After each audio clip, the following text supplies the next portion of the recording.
Sauf erreur de ma part, vous venez de faire référence à une chaîne qui s'appelle CNews. Oui. Je peux me tromper, mais j'ai cru la reconnaître. Vous l'avez reconnue. Est-ce que vous dites, comme la patronne de France Télévisions, Delphine Ernotte, que c'est une chaîne d'extrême droite? Oui, monsieur, je dis que c'est une chaîne d'extrême droite. D'ailleurs, Marine Le Pen l'appelle ma chaîne. C'est une chaîne, si j'ose dire, d'évangélisation. C'est une chaîne d'extrême droite, oui, où l'on entend des choses qui sont d'un racisme totalement débridé.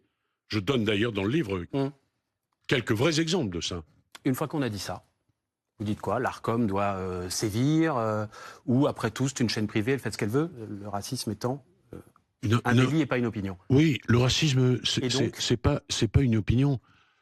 C'est un délit. Ben, j'ai pris l'exemple, j'en prends un certain nombre, mais quand Pascal Praud fait le lien entre les punaises de lit et les migrants, alors il le fait bien, hein, parce qu'il est malin. Il dit, mais je pose la question.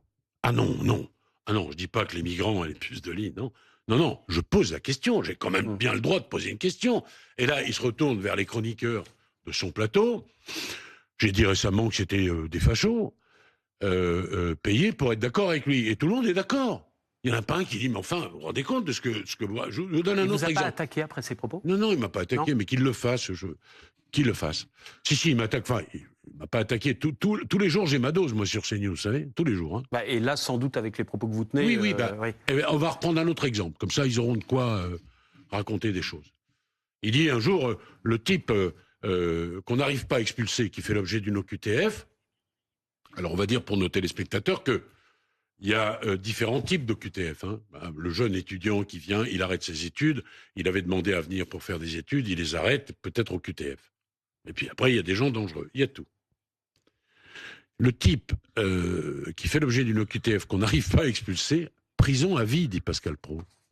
Mais monsieur, on s'arrête 2 minutes, là. Prison à vie. Mais c'est ça qu'on nous propose. Bon, et puis tous les jours, on s'arrête sur un crime, sur 2 crimes. Et moi, j'avais dit, quand je suis devenu ministre, 10 jours après, j'ai dit, il y a de l'insécurité, j'étais assez bien placé pour le savoir, j'étais avocat à 36 ans, mais aussi un sentiment d'insécurité, notamment nourri par les chaînes d'information continue ou d'opinion continue. Et c'est vrai, monsieur, qu'un crime décliné 50 fois dans la même journée, dans nos têtes, dans la vôtre, dans la mienne, ça finit par faire 50 crimes. Mais ils en démordent pas. Pendant 4 ans, 4 ans, j'ai entendu, entendez-moi bien, pendant 4 ans, j'ai entendu, pour Dupond-Moretti, il n'y a que de l'insécurité, un sentiment d'insécurité. Voilà. Voilà comment on peut tricher avec la réalité.